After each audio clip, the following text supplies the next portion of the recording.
हे पहा गाईज, आता आपले भिंजे साफ करून झाले, सुके भिंजे आहेत हे. आता ह्याच्यामध्ये मी पाणी ॲड करत आहे, थोडासा नरम पडणार ते. आणि ह्याला फक्त कांद्यामध्येच आपल्याला बनवायचं आहे, कांदा आणि आपला मसाला बस. दुसरा ह्याच्यात काहीच ॲड करायचं नाही. ओके, कांदा आणि मसाला बस. ओके, हे भिजणार आता 5-10 मिनटात. आणि इथे मी घेतली गाईज ही छोटी वाकटी आहे, ही पहा. आणि खायला इतकी सुंदर लागते ना गाईज. ह्याची फक्त आपल्याला मुंडी तोडायची आणि शेपटी जी आहेत ना, हे शेपटीनीच बांधून म्हणजे गाठ मारलाय. हे आपल्याला नॉट सोडून टाकायचे आणि ते शेपटीचा जो पार्ट आहे ना, ते पण आपल्याला कट करायचं आहे. सो ते कसं करायचं मी तुम्हाला त्याला सांगते. आता गाईज ही वाकटी आहे ना, हे बघा, ह्याची शेपटीनीच इथे टाय केलेला असतो, बांधलेला असतो. सो आपल्याला ती शेपटी सोडवायची आहे. ही पहा अशी. ही आता शेपटी सोडली ना, तर ह्याच शेपटीला असा पकडायचा आपल्याला आणि हे कट करायचं असं.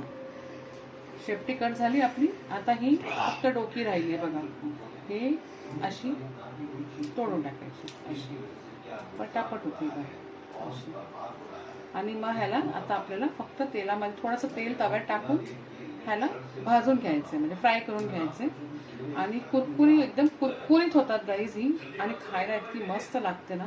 आपल्या मोठ्या वाकटीपेक्षा अशी छोटी छोटी वाकटी घ्या तुम्ही, खूपच छान लागते खायला.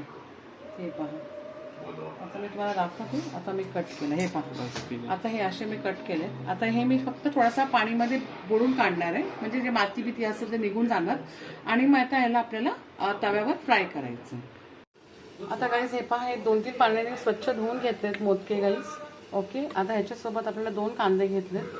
आणि आता लागणारा मसाला मालवणी मसाला आहे गाईज. हळद पावडर, थोडीशी धने पावडर घ्यायचे, बस एवढंच लागणार आहे. दुसरा काही लागणार नाही. तुम्हाला जर एंडमध्ये लास्टला कोकम ॲड करायचं असेल तर कोकम तुम्ही ॲड करू शकता, नाहीतर असा पण खूप सुंदर लागतोय खायला. ओके, चला आता आपण सुरू करूया गाईज. इथे मी तेल ॲड केलं आहे टोपात. आता ह्याच्यामध्ये कांदा ॲड करूया. कांदा एकदम छान आपण भिंजे ॲड करूया. ओके, आणि त्यासोबतच मसाले ॲड करूया. थोडीशी हळद पावडर ॲड करा, थोडासा मालवणी मसाला आणि थोडासा धने पावडर, बस. आता आपल्याला काही सुद्धा लागणार नाही गाईज, एवढंच साहित्य लागतं. तुम्हाला पाहिजे असेल तर तुम्ही सुरुवातीला लसूण ठेचून पण ॲड करू शकता ह्याच्यात, पण लसणाची पण गरज लागत नाही गाईज. इतका सुंदर होतं ना गाईज छान. आणि भाकरीसोबत तर एक नंबर लागतो गाईज खायला. ही डाळ भात चपाती त्याच्यासोबत मस्त कॉम्बिनेशन आहे गाईज त्याचं. ओके, आता ह्याच्यावर झाकण ठेवूया. झाकणावर थोडंसं पाणी ठेवूया आपण. ओके, हे पहा, खूपच छान लागतं. फक्त कांद्यामध्ये करा. ह्याच्यात आता टमॅटो वगैरे असा काही प्रकार तुम्ही ॲड करू नका. ओके, बटाटे ठेवले बॉईल करायला. आता मला पावभाजी सँडविच पण करायची गाईज मुलासाठी, कारण कोणी जरा नाही खात, असं सगळं त्याला नाही पाहिजे. तर जर तुम्हाला सँडविच बनवून दे, पावभाजी सँडविच, त्याला ठीक आहे. सो हे माझ्या मिस्टरांसाठी मी बनवत आहे. मस्त एकदम सुगंध सुटलाय ना गाईज, एक नंबर लागतोय. हा हा हा हा, तुम्ही नक्की ट्राय करा. भिंजे खूप छान होतो.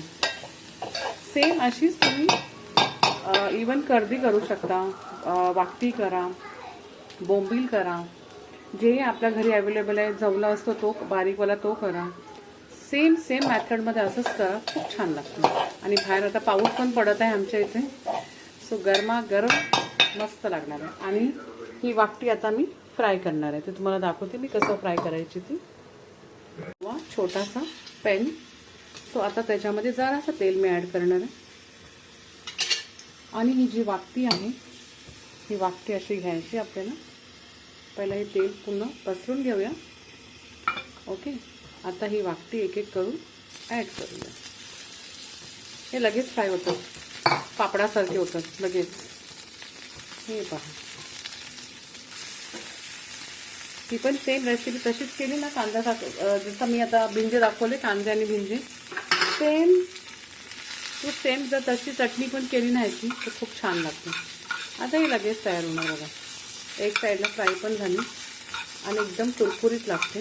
आता सेकंड आपण टर्न करूया. मस्त लागते खायला ही, आणि पावसाळ्यात तर एक नंबर.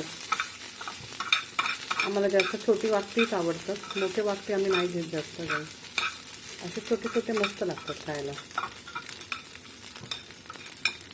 आता रेडी झालं आपलं. हे पहा, आपली भिंजेची चटणी पण रेडी झाली खाण्यासाठी. ओके, आता हे पण रेडी झालं आहे. आता आपण सर्विंग करूया. आता आपली वाकटी रेडी झाली गाईस खाण्यासाठी. एकदम असा कलर येईपर्यंत त्याला फ्राय करायचं. हे पहा, एकदम कुरकुरीत झाली आता. सो आता आपण हे काढून घेऊया. आता गाईस आपण ओपन करून बघूया. आजचा एकदम खरपूस व्हायला पाहिजे. कांदा, आपले भिंजे मस्त एकदम चटणी झाली गाईस. आता आपली चटणी खाण्यासाठी रेडी आहे गाईस. सो आता मी तुम्हाला वाकटी कशी फ्राय करतात ते दाखवणार आहे. छोटी बेबी वाकटी.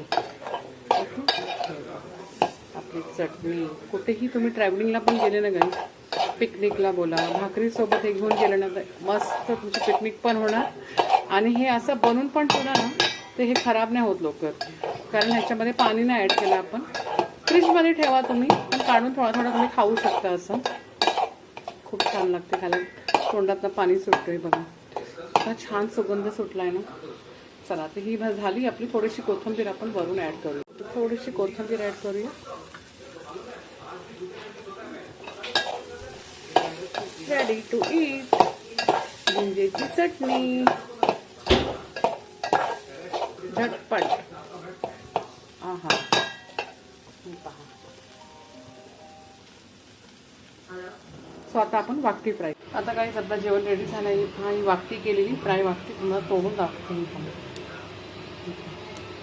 पापडासारखी तुटते एकदम कुरकुरीत लागते खायला. ही आपली चटणी, भिंजेची चटणी, चपात्या आणि दुपारचा पुलाव होता तो थोडासा दिला आहे मिस्टरांना खायला. चला, तर त्यांना जेवण देते आणि मग मुलाची तयारी करते. आता त्याला पण जेवण वाढते थोडंसं.